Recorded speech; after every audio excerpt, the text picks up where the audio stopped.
pero muy buenas tardes, estimados televidentes. La verdad que es un placer, una tremenda alegría poder estar juntamente con la pastora Cecilia en este programa, su programa, el programa de la Iglesia Aposento Alto, iglesia que está ubicada en calle Varela 684, a pasito nada más de Don Bosco, entre Don Bosco y Casa Grande. Ahí estamos en el lugar físico para reunirnos los días, para obreros los días lunes a la hora 17. Los días miércoles, culto de oración. Te esperamos para clamar al Dios vivo y verdadero, y Él siempre responde. Siempre, en su tiempo Él siempre responde a nuestras oraciones. También los días sábado a la hora 17 hay culto, reunión de adolescentes. Y los días domingo a la hora de 18, el culto principal, el culto evangelístico, el culto de la familia, donde realmente nos gozamos en la presencia del Señor. La verdad que estamos contentos, felices, porque el domingo pasado tuvimos la visita del apóstol Luis Zapata, nuestro padre espiritual, acompañado del hermano William y el pastor Marcos. Fue una fiesta espiritual, la verdad que el Señor nos faltó a la cita, y Él nunca falta a la cita. Lo que faltamos a la cita muchas veces somos nosotros, los miembros de la iglesia, pero sé que va a comenzar, hay un antes y un después, y vamos a comenzar a reunirnos, a comprometernos con las cosas del reino, porque realmente estamos necesitados de nuestro Señor. Siempre necesitamos de Él, pero echamos mano muchas veces cuando realmente las situaciones ya nos agobian, nos aprietan, nos ahogan. Pero a Dios hay que buscarlo por la salvación. Hay que buscarlo por la salvación de nuestras almas. Y bueno, y las demás cosas, dice el Señor, vendrán por añadidura. Bueno, yo te quiero hablar en esta tarde de las cosas preciosas que hace el Señor y las cosas muchas veces no tan lindas que hacemos nosotros, los seres humanos. ¿Por qué te digo no tan lindas? Porque tenemos arraigado ya desde aquellos tiempos del ministerio de Jesús, ministerio terrenal de Jesús, ya había personas que se dedicaban a apuntar, a señalar, a juzgar. Y entonces Jesucristo en el Evangelio de San Mateo nos deja, capítulo 7, nos deja una exhortación, el juzgar a los demás. Y ya vamos a ir a la lectura, pero yo te quería decir de que si tú no puedes desprenderte, si tú no puedes dejar ese espíritu de continuamente estar viendo, juzgando a los demás, pídele al Señor, busca a Jesús y pídele que te ayude, porque cuando uno no puede, Jesucristo dice, yo puedo. Pero para eso hay que estar dispuesto, tenemos que tener el anhelo, el deseo y las ganas de no incurrir en ese juzgar continuamente a los demás. Sé que proviene de años, por supuesto, pero si lo tienes tú o lo tengo yo, vamos a pedirle al Señor que nos ayude. Sí, te podés comunicar por los teléfonos que aparecen en pantalla, y con mucho gusto, con mucho agrado, vamos a estar atendiéndote, porque realmente para eso el Señor nos ha puesto, para que nosotros atendamos las necesidades, ya sea si necesitas oración, si hay alguna pregunta, alguna consulta, con gusto vamos a estar atendiéndote. Yo te quiero invitar a que tú abras en tu casa, donde tú te encuentres, la Biblia, en Mateo 7. Mateo capítulo 7, versículo 1, en el nombre de Jesús. Cuando lo tengamos, lo leemos. Te estoy dando un poquito de tiempo para que tú lo busques, y con gusto vamos a estar leyendo. Bueno, leemos en el nombre poderoso de Jesús. Esto es una exhortación, no lo vayas a tomar como algo personal, no, para nada. Es una exhortación que nos deja el Señor Jesucristo, y hay que tomarla. Hay que tomarla porque es de edificación para nuestras vidas espirituales. Porque muchas veces lo hacemos, sabiendo lo que hacemos, y muchas veces lo hacemos instantáneamente, no pensando lo que estamos haciendo. Pero es importantísimo que sepamos lo que el Señor nos dice, y es muy profundo lo que Él nos dice en la palabra. Leemos en el nombre de Jesús. No juzguéis para que no seáis juzgados, porque con el juicio con que tú juzgáis, seréis juzgados, y con la medida con que medís, os será medido. ¿Y por qué miras la paja que está en el ojo de tu hermano y no echas de ver la viga que está en tu propio ojo? ¿O cómo dirás a tu hermano, déjame sacar la paja de tu ojo, y he aquí la viga en el ojo tuyo? Hipócrita, saca primero la viga de tu propio ojo, y entonces verás bien para sacar la paja del ojo de tu hermano. Profundo, directo, al ángulo, como decimos nosotros.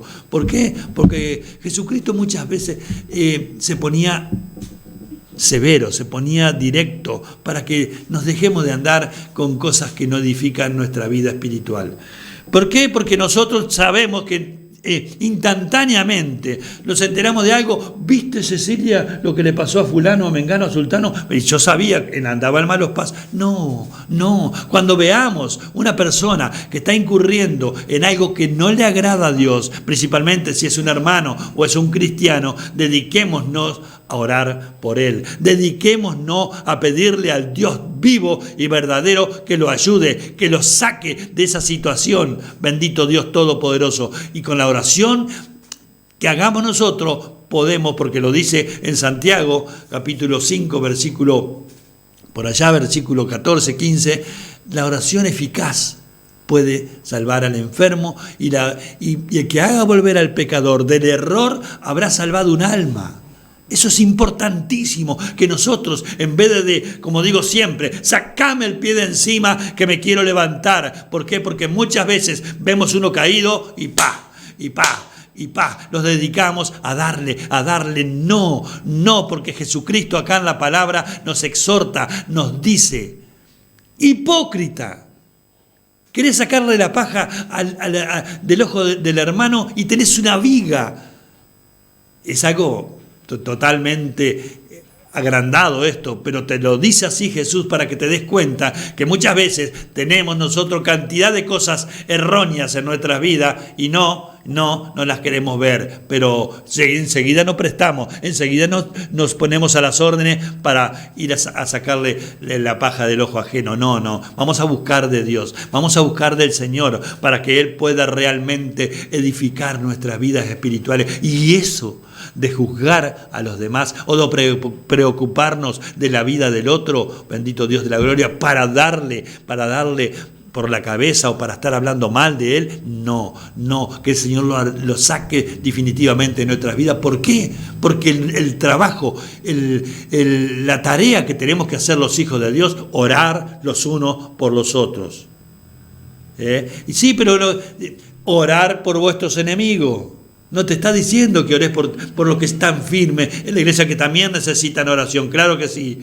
Pero aquel que está caído, que está apartado, que está alejado y que un día estuvo en la casa del Señor sirviéndole incluso y hoy está apartado, no le demos, no le caigamos a él, no. Vamos a pedirle al Dios Todopoderoso para que lo restaure, que lo levante y lo ponga en los lugares donde Él quiera ponerlo. ¿Por qué? Porque la obra del Señor necesita hombres y mujeres preparados, hombres y mujeres dispuestos, hombres y mujeres que pongan las manos en el arado y no miren hacia atrás. Por eso dejemos de juzgar a los demás, como es muy de costumbre hoy en día. Enseguida viste, y una cosa que empieza así, cuando termina por allá a los días, es algo tremendo. Dejemos de juzgar a los demás, porque Jesucristo acá nos exhorta. Mateo capítulo 7, del versículo 1 en adelante. No juzguéis, porque con la vara que tú juzgas, serás juzgado, serás medido. Y qué cosa impresionante, nunca tenemos en cuenta cuando murmuramos de otra persona o juzgamos a otra persona, ya sea hermano en Cristo Jesús, que con la vara, con la medida que tú mides, serás medido. No pienses que el Señor se va a olvidar de lo que tú estás diciendo, o lo que dijiste, o lo que dijeron. Porque hubieron muchos que se subieron al carro en ese comentario, pero no.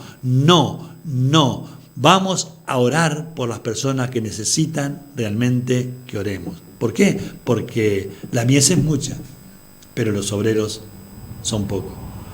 Por eso te exhorto a que realmente te pongas en la brecha y podamos buscar el reino de Dios y su justicia, y todas las demás cosas os serán añadidas. Es importantísimo estimado televidente, de que estas palabras fuertes, que aparentemente son fuertes de parte de Jesús, también sean predicadas. Que no prediquemos solo de la prosperidad, que no prediquemos solo de todas las cosas lindas, hermosas que hace el Señor. Y claro que sí, que hace innumerables, son cantidad de las cosas tremendas, maravillosas que el Señor hace. Pero también hay que hablar de estos pasajes que son para edificación de nuestra vida espiritual.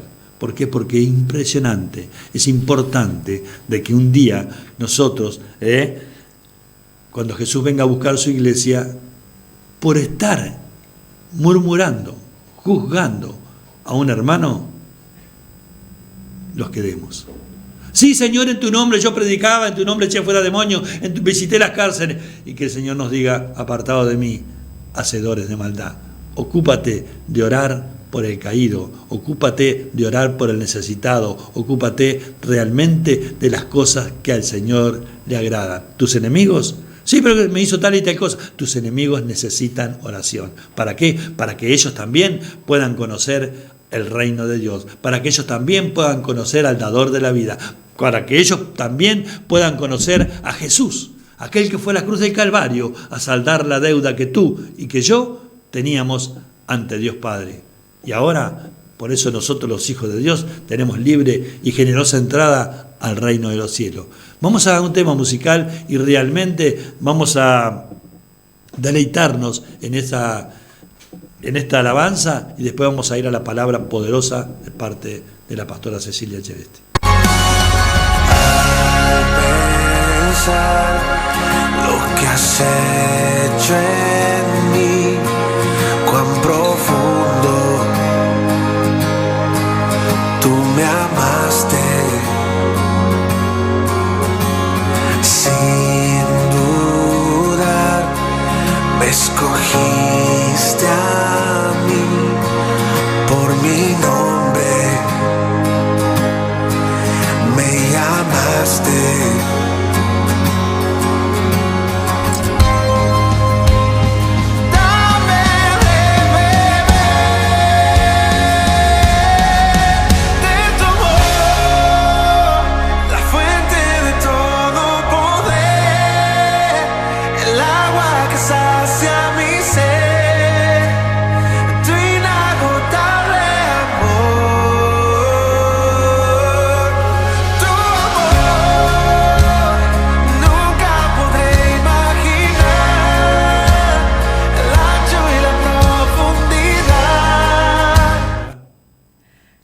Que es hermoso el amor de Dios.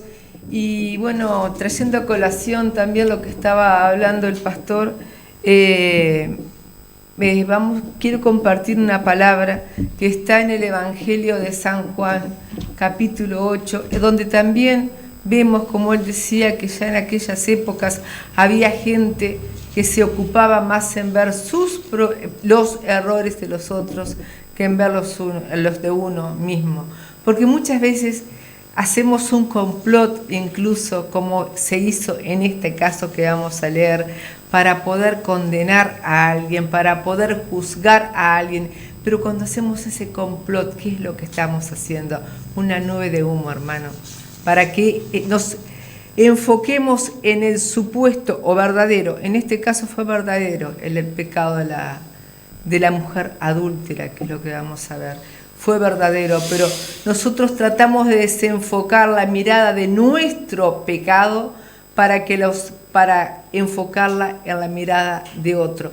Entonces nosotros quedamos muchas veces como puros, como limpios, porque juzgamos y nos medimos con el que tiene mayor error. Pero nosotros siempre debemos medirnos con Jesucristo. Amén. Nuestro modelo de vida debe ser Jesús. Y acá este modelo de vida que es Jesús nos muestra cómo debemos actuar cuando vemos a una persona incurrir en un pecado. No importa la gravedad del pecado, porque ¿para qué vino Jesús? Para salvar y a buscar lo que se había perdido. Amén. Él vino a cargar sobre sí mismo el pecado de la humanidad. Y acá Él lo demostró en estos versículos que vamos a leer, en este Amén. Pasaje. Sí, leemos San Juan capítulo 8. Y Jesús se fue al monte de los Olivos, y por la mañana volvió al templo, y todo el pueblo vino a él, y sentado él, les enseñaba. Entonces los escribas y los fariseos le trajeron una mujer sorprendida en adulterio, y poniéndola en medio le dijeron: Maestro, esta mujer ha sido sorprendida en el acto mismo de adulterio, y en la ley nos mandó Moisés apedrear a tales mujeres. Tú pues, ¿qué dices? Mas esto decían tentándole para poder acusarle. Pero Jesús, inclinado hacia el suelo, escribía en tierra con el dedo. Y como insistieron en preguntarle, se enderezó y les dijo: El que de vosotros esté sin pecado, sea el primero en arrojar la piedra contra ella. E inclinándose de nuevo hacia el suelo, siguió escribiendo en tierra. Pero ellos, al oír esto, acusados por su conciencia, salían uno a uno, comenzando desde los más viejos hasta los postreros, y quedó solo Jesús y la mujer que estaba en medio. Enderezándose Jesús, y no viendo a nadie sino a la mujer, le dijo: Mujer, ¿dónde están los que te acusaban? ¿Ninguno te condenó? Ella dijo: Ninguno, Señor. Entonces Jesús le dijo: Ni yo te condeno. Vete y no peques más. Cuán grande es el amor de Dios y cuán implacables somos los hombres. Y más en este caso específico, ellos trajeron esta mujer que encontraron en el acto mismo de adulterio, pero ¿qué era lo que buscaban ellos con esto? Usar a esta pobre mujer que había incurrido en pecado, a esta pobre pecadora como fuiste tú, como fui yo, como aún continuamos siendo, solo que ahora nuestros pecados han sido limpiados y podemos acercarnos al trono de la gracia y encontrar ese oportuno socorro y pedirle perdón a nuestro Señor, y de inmediatamente se olvida, porque Dios ve a través de nosotros a Jesucristo, ve que nosotros aceptamos el precioso sacrificio de su Hijo en la cruz del Calvario. Entonces Jesús nos perdona, porque siempre, hermanos, somos seres humanos inclinados al mal. Siempre va a haber pecado en nosotros, tal vez unos más grandes, otros más chicos, pero este pecado que traían ante esta mujer era un pecado considerado muy mayor, ¿no? Un pecado grande, y un pecado con el cual ellos no solamente querían juzgar a la mujer, los escribas y los fariseos, porque dicen que, vamos a empezar desde el principio, que Jesús estaba en el templo. Jesús enseñaba en el templo, en el patio del templo, a las multitudes. Y Jesús en un momento se fue al monte de los Olivos, cada cual fue a su casa, y después volvió al patio del templo a continuar enseñando.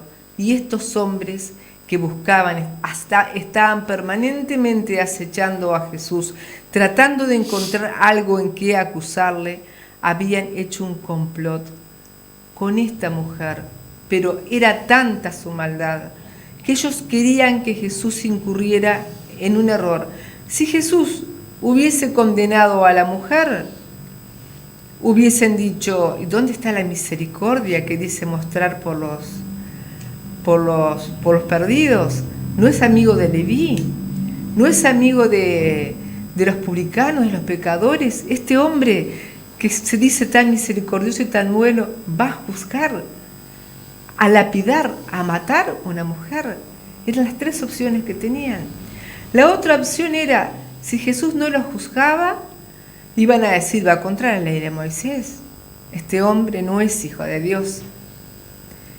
Y en tercer lugar, si Jesús condenaba a esta mujer a la lapidación, condenaba a esta mujer a muerte, estaba yendo contra el gobierno de Roma, porque Roma les había quitado a los judíos el poder de vida o muerte en asuntos religiosos, o sea que los únicos que podían condenar a muerte eran los romanos. Los judíos no podían condenar a muerte. Entonces ellos querían que Jesús incurriera en una de estas tres cosas para poder acusarlo. Y fue tanta la maldad de estos hombres que para querer encontrar una falla en Jesús, estuvieron persiguiendo a una mujer que estaba en adulterio. Porque para poder condenar a alguien que estaba en adulterio, la ley decía que debía ser encontrada en el acto mismo de adulterio. No era saliendo de la casa, no era saliendo del cuarto, no era con la ropa en la mano, no era ni siquiera acostados en la misma cama, era en el mismo acto sexual que debía ser encontrada esta mujer y ser vista por lo menos 2 testigos. Y acá la habían visto más de 2 testigos en el mismísimo acto sexual, lo que por lo tanto se deduce que estas personas venían siguiendo a la mujer, venían persiguiendo a la mujer. Y yo, tal vez en mi mente, también inclinada al mal, pienso, ¿no sería uno de ellos los partícipes del adulterio? Porque ¿por qué trajeron a la mujer y no trajeron al hombre? Porque la ley decía, el hombre y la mujer deberán ser apedreados. Pero ellos, el hombre nunca se vio, si bien por supuesto tenían conocimiento, porque ese hombre les dijo, por supuesto les dijo, vayan a tal día, a tal hora que yo, o fulano, o quien sea, porque no sabemos quién era el hombre, va a estar en el mismo acto de adulterio con esta mujer y vamos a ver si podemos agarrar a Jesús en algo para quitarle popularidad. Qué maldad tan grande, hermanos. Primeramente, urdir un plan tan perverso contra una pobre mujer para querer encontrar algo en Jesús, para poder quitar la popularidad de Jesús. Entonces traen a esta mujer allá del acto mismo de adulterio y la tiran en el medio ahí. Imaginémonos que no es en un templo, no es en un culto como estamos nosotros ahora. Fue en el patio del templo de Salomón, expuesta a muchas personas que la estaban viendo.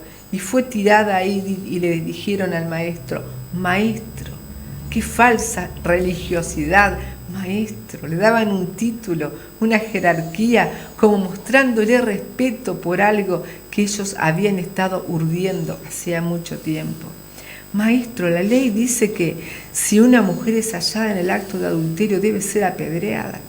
¿Tú qué dices? Omitieron la parte del hombre. Pero Jesús, que es tan amoroso y tan misericordioso, y que no tiene lo que tenemos los hombres, porque estos hombres buscaron y urdieron un plan sin importarles en absoluto la mujer. Al contrario, ellos querían que esa mujer fuera condenada y todo para una trampa en contra de Jesús. Pero en estos hombres, ¿qué es lo que vemos? Una gran sed de culpa. Pero en Jesús vemos que hay una gran sed de misericordia. Amén, sí, Señor. De amor. Porque cuando estos hombres trajeron a esta mujer y la tiraron ahí en el medio, Jesús ni siquiera levantó sus ojos para mirarla.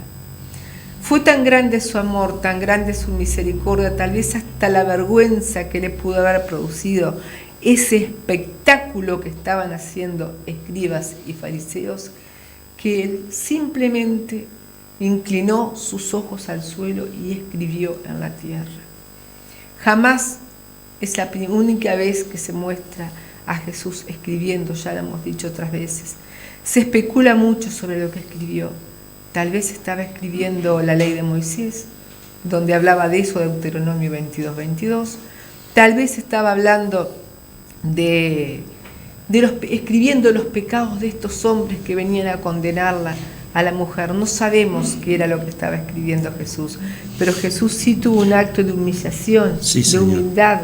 Él se puso a la altura de la mujer y él trató de que estos hombres pudieran desechar lo que estaban haciendo. Él nunca la acusó, pero también sabía lo que estos hombres estaban maquinando. Entonces Jesús trató de que ellos volvieran en sí. Entonces siguió escribiendo en la tierra y estos hombres volvieron a decirle, insistiendo en el versículo 7 está, ¿qué vas a hacer? Acá en el 7 dice, como insistieron en preguntarle, se enderezó y les dijo, el que de vosotros esté libre de pecado, que tire la primera piedra.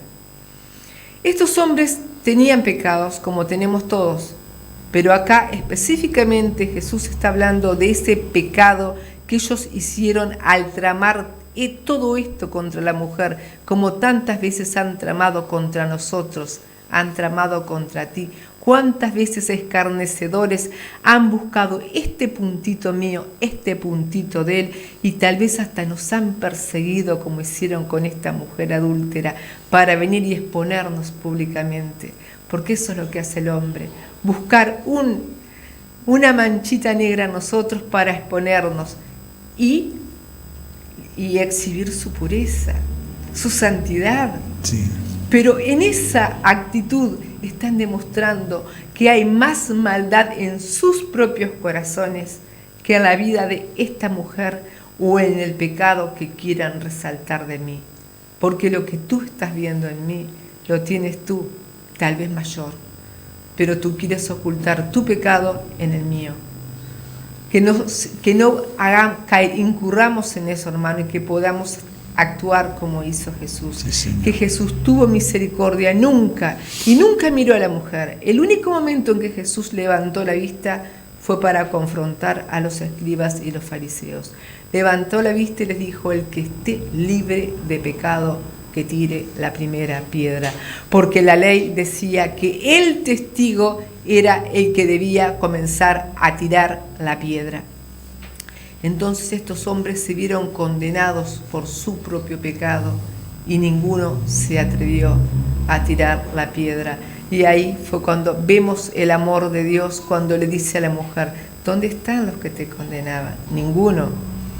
Se fueron, bueno, yo tampoco te condeno. Pero acá también vemos que Jesús hizo hincapié, te perdono, no te condeno, pero vete y no peques más. O sea que vemos que Jesús no trata livianamente el pecado, simplemente lo trata con amor, que es como nosotros debemos confrontar el pecado ante las personas, con amor y misericordia, que Dios ponga ese sentir en nosotros, de amor y no de culpabilidad y de condena. Es impresionante, la verdad que este pasaje es impactante, y yo te digo, televidente, tú que estás mirando este programa, si no tienen a Jesús, hoy es el día, porque te voy a decir algo que está escrito por parte de nuestro Señor. Jesús ama al pecador, pero aborrece el pecado. Y si tú no tienes a Jesús en tu corazón, y si tú te sientes ofendido u ofendida por algo que dijeron contra ti, hoy es el día que tú le digas a Jesús esta oración. Repite junto conmigo esta oración y vas a restaurar tu vida espiritual. Señor Jesús, yo creo que tú eres el Hijo de Dios, que tú fuiste a la cruz del Calvario a morir por todos mis pecados. Hoy, Señor, me arrepiento de todos ellos. Inscribe mi nombre, Señor, en el libro de la vida. Te abro mi corazón para que tú entres en él. Y te reconozco, Jesús, como mi único y suficiente Salvador. Voy a seguirte, Jesús, porque tú nunca me vas a condenar. Amén. Tú viniste a salvar nuestras vidas. Te esperamos en Varela 684 para gozarnos en la presencia del Señor. Dios les bendiga. Los esperamos domingo hora 18. Amén.